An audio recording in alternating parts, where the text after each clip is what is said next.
নমস্কার বন্ধুরা, আজকে আমরা ভিডিওতে আলোচনা করব সেন্ট্রাল গভর্নমেন্টের পক্ষ থেকে আধার কার্ডের ব্যাপারে কিন্তু একটি নতুন আপডেট ঘোষণা করা হয়েছে। তাহলে আসুন জেনে নিই সেন্ট্রাল গভর্নমেন্ট আধার কার্ডের ব্যাপারে কি ঘোষণা করেছে, সেই ব্যাপারেই আজকে আমরা জানবো এই ভিডিওতে। তাহলে আসুন জেনে নিই। আধার অথরাইজেশন রুলস চেঞ্জ 2025।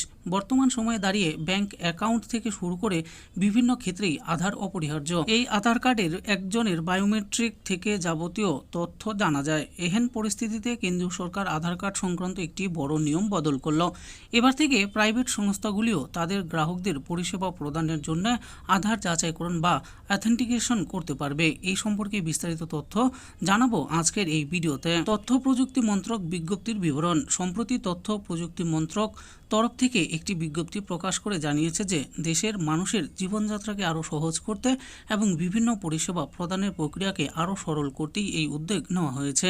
এদিকে এই নয়া নিয়মের ফলে বিভিন্ন সেক্টরের প্রতিষ্ঠানগুলো সহজেই গ্রাহকদের পরিচয় নিশ্চিত করতে পারবে, ফলে নানা ধরনের জটিল সমস্যার সমাধান হবে। এই ব্যাপারে কেন্দ্রীয় সরকারের বক্তব্য কি? কেন্দ্রীয় সরকারের তরফ থেকে জানানো হয়েছে, আধার অথেন্টিকেশনের পরিসর বৃদ্ধির ফলে সরকারি দপ্তর বা প্রতিষ্ঠানগুলোর থেকে বেসরকারি প্রতিষ্ঠানে গ্রাহকদের তথ্য নিয়ে স্বচ্ছতা থাকবে। এর ফলে পরিষেবা প্রদানের প্রক্রিয়াও তাড়াতাড়ি সম্পন্ন করা সম্ভব হবে বলে সরকার আশাবাদী। উল্লেখ্য, Aadhaar authentication for good governance amendment আইন 2025-এর অধীনে নেওয়া হয়েছে এই উদ্যোগ।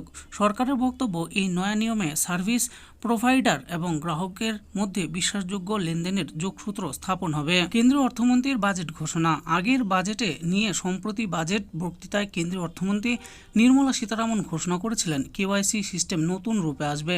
এর ফলে কেওয়াইসি বা নো ইয়োর কাস্টমার প্রক্রিয়া আগের থেকে অনেকটাই সহজ হয়ে যাবে বলে তিনি দাবি করেছিলেন। এছাড়াও তিনি আরও বলেন, কেওয়াইসি নাম নথিভুক্তকরণ থেকে তথ্য সংশোধন সহ নানা প্রক্রিয়া আরও সহজ করে দেওয়া হবে। এই বছরের বাজেট ঘোষণা করা হয় সেন্ট্রাল কেওয়াইসি রেজিস্ট্রি অর্থাৎ ভোটার, আধার, প্যান কার্ড ইত্যাদির ক্ষেত্রে এই সুবিধা পাওয়া।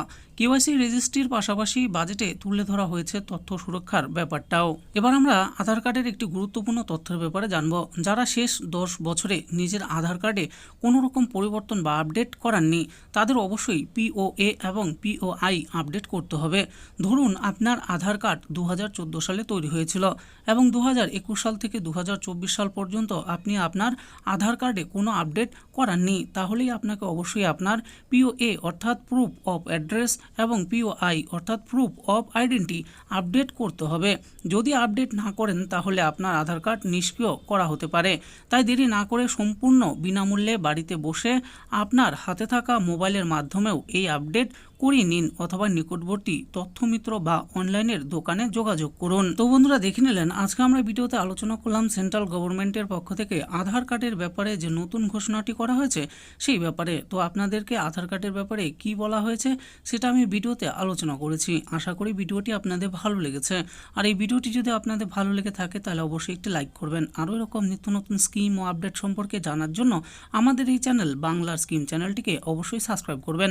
আর এই ভিডিওটি দেখার জন্য আপনাদের সকলকেই অসংখ্য ধন্যবাদ।